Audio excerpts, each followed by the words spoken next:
Nestes últimos dias, Deus deu um profeta verdadeiro para a sua igreja verdadeira. Satanás também preparou alguém como profeta para a sua sinagoga. Os dois profetas são, na verdade, duas mulheres, e elas falaram coisas parecidas sobre o mesmo evento, a aparição de Lúcifer nos final dos dias. Você vai se surpreender pelo fato de que, embora estas duas mulheres fossem totalmente antagônicas sobre a aparição de Satanás, suas palavras se convergem. Gostaria de saber como cada uma vê estes últimos eventos. No final, há ainda uma coisa que vai te deixar alarmado. Primeiro vamos falar de Ellen White. Em Apocalipse 12:17, vemos que a característica do remanescente final de Cristo possui duas características: guardam os mandamentos de Deus e possuem o testemunho de Jesus. Em Apocalipse 19:10, vemos que este testemunho de Jesus é o espírito de profecia. Sem dúvida, este remanescente está dentro da Igreja Adventista do Sétimo Dia, pois são os únicos que guardam todos os mandamentos de Deus. E quando vemos a história desta igreja, então encontramos Ellen White. Quem foi ela? Ellen Gold White nasceu na cidade de Gowan, no Maine. Ela estudou até os 9 anos de idade, quando sofreu um acidente, que a incapacitou para continuar os estudos e quase a matou. Era uma jovem fraca e doente. No entanto, em dezembro de 1844, quando Ellen tinha apenas 17 anos, teve sua primeira visão. Ao longo de sua vida, teve aproximadamente 2.000 visões e sonhos proféticos. Daí em diante, esta frágil mulher se tornou um poderoso instrumento nas mãos de Deus. Mesmo praticamente sem escolaridade, escreveu aproximadamente 100.000 páginas nas mais diversas áreas, incluindo educação, espiritualidade e saúde. Antecipou muitas coisas na ciência médica, no mundo espiritual e religioso moderno. Muitas de suas profecias já foram claramente corroboradas. Se você quiser saber mais, vou deixar um link na descrição sobre esta mulher de Deus. A Igreja Adventista do Sétimo Dia acredita ter uma profetisa moderna. Seu nome de solteira, Ellen Gold Harmon. Seu nome de casada, Ellen Gold White. Por cerca de 50 anos, Ellen G. White escreveu extensamente sobre saúde. Ela preconizou princípios para os quais ainda não havia prova científica. Como poderia alguém, com apenas a terceira série primária, escrever da forma como ela escrevia, se não por inspiração divina? Ellen G. White se antecipou no tempo por mais de 50 anos. Em contrapartida, temos Alice Bailey. Ela nasceu em 1890 em Manchester, Inglaterra, e morre em 1949. Foi uma das fundadoras do que hoje é referido como o Movimento da Nova Era. Em sua autobiografia, ela conta como, em 1919 e pelos próximos 30 anos, ela foi visitada por um espírito invisível que a convenceu a registrar seus ensinamentos, que se tornaram a base para 28 livros. Ela fundou uma organização chamada Lucifer Trust, que expandiu ainda mais sua influência através da criação de outros grupos. A ONU, por exemplo, possui um forte vínculo com Lucy Trust e os ideais ocultistas de Bailey. No site oficial da Lucy Trust, encontramos este apoio às Nações Unidas. Alice Bailey foi uma das seguidoras de Helena Blavatsky. E então, Helena Blavatsky é aquela que criou, que fundamentou a teosofia. Helena Blavatsky, a fundadora do movimento teosófico e também uma das mentoras ideológicas da Nova Era, diz o seguinte a respeito de Deus e de Satanás no seu glossário teosófico. Deus. A teosofia não acredita no Deus bíblico nem no Deus dos cristãos. Rechaça a ideia de um Deus pessoal. O Deus da teologia é um ninho de contradições e uma impossibilidade lógica. Satã. O clero de todas as religiões dogmáticas considera Satã como inimigo de Deus. Porém, ao deixar de ser considerado segundo o espírito supersticioso e antifilosófico das igrejas, Satã converte-se na grandiosa figura de um personagem que faz do homem terrestre um homem divino. Deus e Satã Os dois Supremos são uma só e a mesma entidade, vista de dois aspectos diferentes.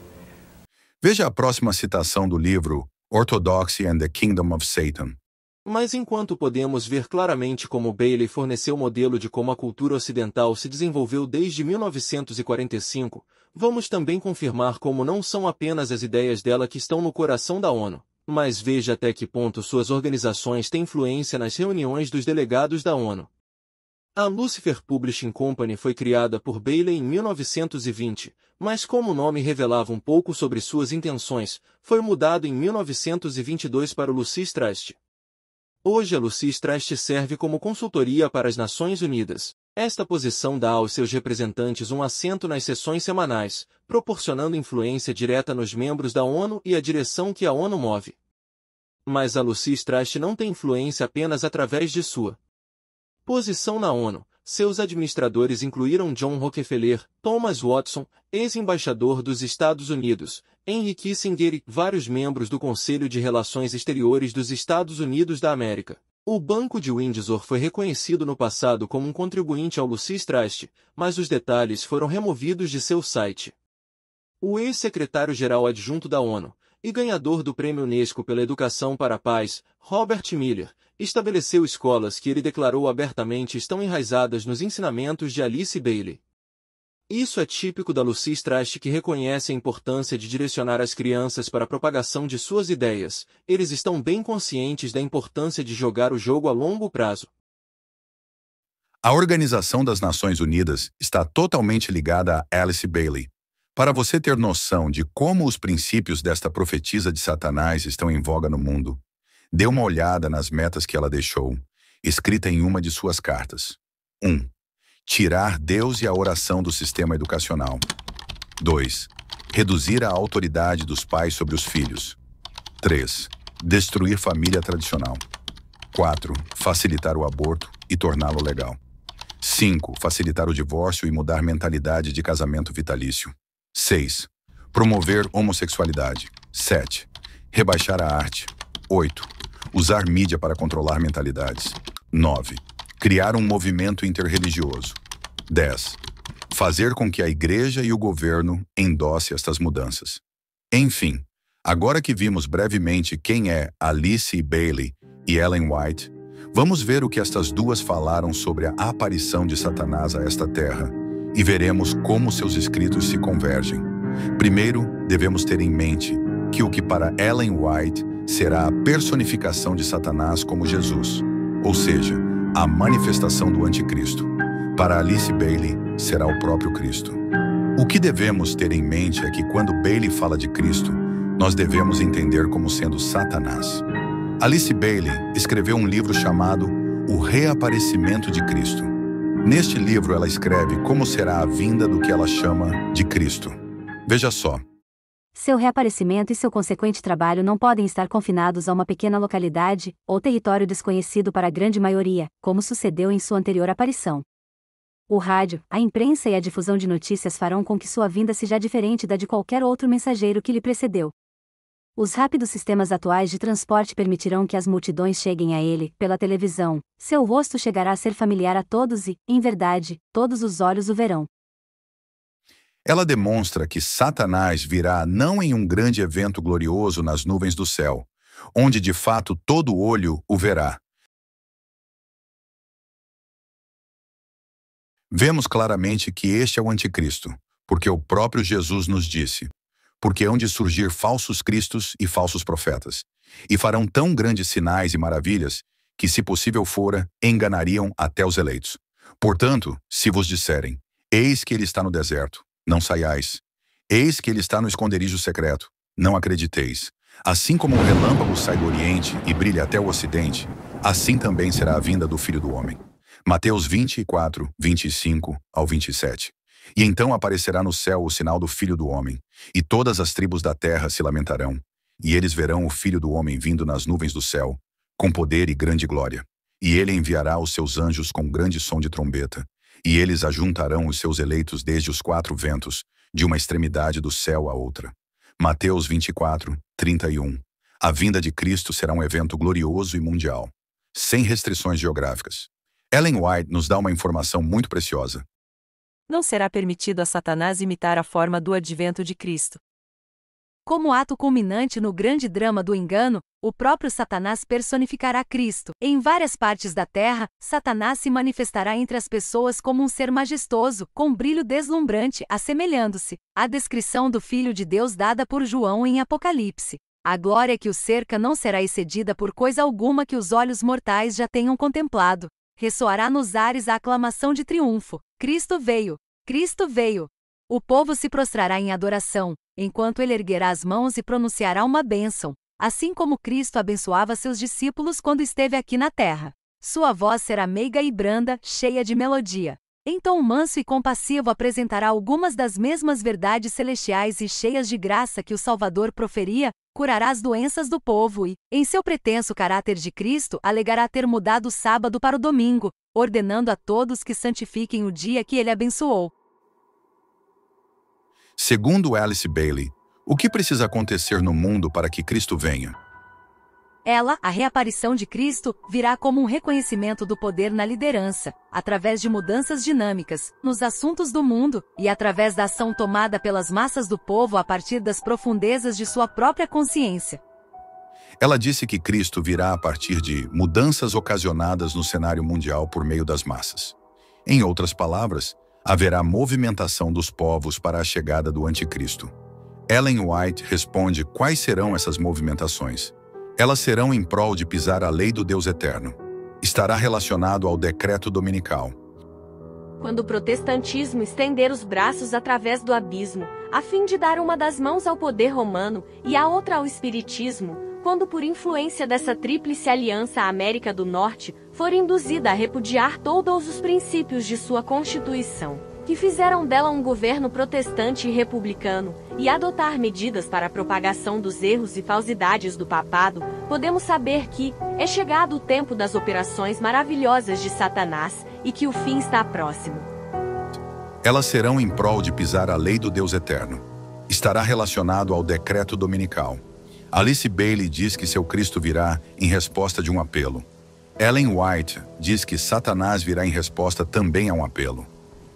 Sua vinda depende do apelo, tão a miúde silencioso, de todos os que aguardam com esperançosa intenção. Depende, ademais, da constância dos discípulos de Cristo e seus colaboradores iniciados, que trabalham nos numerosos grupos religiosos, políticos e econômicos. Um esforço a mais, e então o último dispositivo de Satanás é empregado. Ele ouve o clamor incessante para que Cristo venha, para que Cristo os liberte. Esta última estratégia é personificar Cristo e fazê-los pensar que suas orações são respondidas. Mas isso responde à última obra de encerramento, a abominação da desolação, que está no lugar santo. Tanto Bailey quanto Ellen White demonstram o contexto do mundo em que Satanás virá. Ele virá a um mundo renovado, conquanto não seja ainda um mundo melhor, novas ideias ocupam a mente das massas e novos problemas aguardam solução. Entretanto, antes que ele possa vir com seus discípulos, terá que desaparecer nossa atual civilização. No próximo século, começaremos a compreender o significado da palavra ressurreição, e a nova era começará a revelar seus profundos propósitos e intenções. O primeiro passo será a emergência da humanidade, da morte de sua civilização, de suas antigas ideias e modos de viver, do abandono de suas metas materialistas e de seu detestável egoísmo, do seu progresso em direção à clara luz da ressurreição. Ao mesmo tempo em que Satanás aparece aos filhos dos homens como o grande médico que pode curar todas as enfermidades, trará moléstias e desgraças até que cidades populosas se reduzam à ruína e desolação. Mesmo agora está ele em atividade. Nos acidentes e calamidades no mar e em terra, nos grandes incêndios, nos violentos furacões e terríveis saraivadas, nas tempestades, inundações, ciclones, ressacas e terremotos. Em toda parte e sob milhares de formas, Satanás está exercendo seu poder. Destrói a seara que está a madurar, e segue-se fome, angústia. Comunica ao ar infecção mortal, e milhares perecem pela pestilência. A destruição será tanto sobre o homem como sobre os animais. Por meio do espiritismo, Satanás aparece como benfeitor da humanidade. curando as doenças do povo e pretendendo apresentar um novo e mais elevado sistema de fé religiosa. Ao mesmo tempo, porém, ele opera como destruidor. E então o grande enganador persuadirá os homens de que os que servem a Deus estão motivando esses males. Declarar-se-á que os homens estão ofendendo a Deus pela violação do descanso dominical, que este pecado acarretou calamidades que não cessarão antes que a observância do domingo seja estritamente imposta. Enquanto para Bailey, nossa civilização deve desaparecer, em que emergências calamitosas ocorrerão para fazer o mundo mudar. Para White, o próprio Satanás estará causando emergências climáticas no mundo. Coisas terríveis têm ocorrido no mundo, e infelizmente piorarão. Além de tudo isto, há um conceito nos escritos de Alice Bailey que precisa ser conhecido. Estou falando do que ela chama de hierarquia celeste. Isto se refere a um grupo espiritual onde Cristo é o líder. Neste grupo se encontra deidades de todas as religiões e povos. No site oficial da Lucy Trust, há a seguinte definição desta hierarquia. Abre aspas. A ideia de um grupo de seres sábios e iluminados trabalhando nos bastidores para guiar nosso planeta.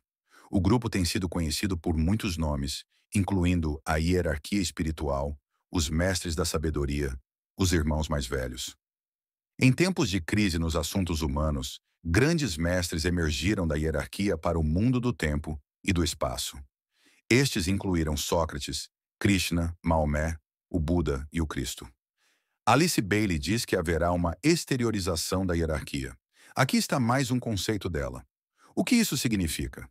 Bem em seu livro, Exteriorização da Hierarquia, ela afirma que exteriorização é a etapa em que o Cristo e os mestres de sabedoria poderão aparecer publicamente e começar a trabalhar de maneira pública, aberta e visível no mundo dos homens. Em outras palavras, as deidades das religiões, como Buda, Maomé e Krishna, incluindo Jesus, começarão a aparecer e atuar publicamente. Isto é intrigante. Ela afirma que a divindade pagã se manifestará. Pois veja o que Ellen White também diz.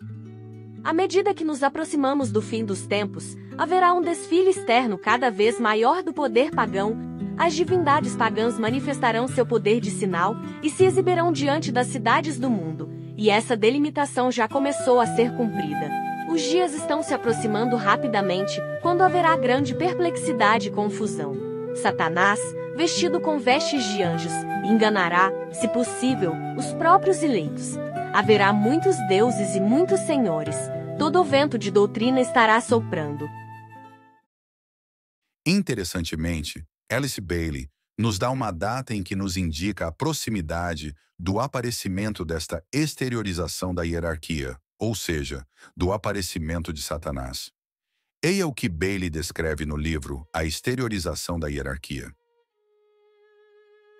Este momento favorável, no que se refere ao planejamento particular de que estamos tratando, vai de agora até o ano 2025, um breve período de tempo, na verdade, para a consumação do propósito maior do Logos planetário, implementado pelos 3 centros maiores do seu corpo de manifestação. Assim, um grande e novo movimento está em curso, ocorrendo intercâmbio e interação enormemente aumentados. Assim continuará até o ano 2025 depois de Cristo. Nos anos que transcorrerem de agora até então, grandes mudanças acontecerão e a grande Assembleia Geral da Hierarquia que se reúne, como de costume a cada século de 2025, com toda probabilidade definirá a data para a primeira fase da exteriorização da hierarquia. O ciclo atual de agora até aquela data é tecnicamente chamado de a etapa do precursor. É de natureza preparatória, de teste dos métodos e destinada a ser reveladora em suas técnicas. Precisamos notar que Alice Bailey não está marcando uma data para o aparecimento do seu Messias, mas sim indicando uma proximidade. Afirmo isto porque ela própria havia escrito em outro livro. Não nos é dado conhecer ainda a data e o momento de seu reaparecimento. De qualquer forma, 2025 é um ano decisivo. Sobre este ano, encontramos a seguinte afirmação no site da Lucy Trust. 2025 é um ano jubilar no calendário cristão e judaico, que também é o foco da profecia. Há motivos para Esperar que os mundos da alma e da vida humana exterior estejam cada vez mais alinhados nos anos e décadas seguintes a 2025. Isso pode significar pessoas que alcançaram alguma medida de iluminação espiritual emergindo como líderes em todos os tipos de assuntos humanos, unindo as centenas de milhares de servidores mundiais de todas as partes do planeta, iniciando um renascimento na cultura e civilização globais. A profecia até sugere o surgimento, em algum momento indefinido, de uma figura semelhante a Cristo, reconhecida por pessoas de inclinação espiritual em todas as religiões. Uma citação poderosa esta. Parece indicar uma forma de reavivamento espiritual. Agora perceba que não foi somente Alice Bailey que apontou para 2025. Veja este outro vídeo em que falamos sobre isto. Deixaremos o link na descrição. De qualquer forma, não devemos basear nossa fé em data. Não obstante, é-nos requerido saber a proximidade da vinda do Cristo verdadeiro. Ellen White escreveu diversas vezes sobre 6.000 anos de pecado no mundo. Olhe aqui algumas citações do livro O Grande Conflito. Durante 6.000 anos a obra de rebelião de Satanás tem feito estremecer a terra.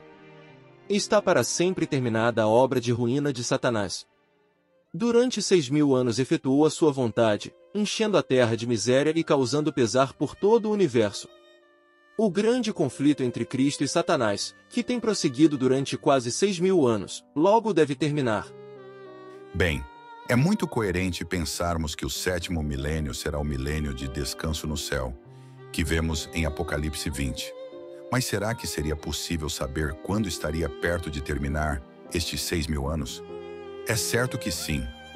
Ellen White nos mostra que desde Adão até o ano que Jesus fora tentado no deserto, ocorrera 4.000 anos. Veja esta citação. Por 4.000 anos, desde a declaração feita a Adão de que a semente da mulher feriria a cabeça da serpente, ele tinha estado planejando sua maneira de ataque.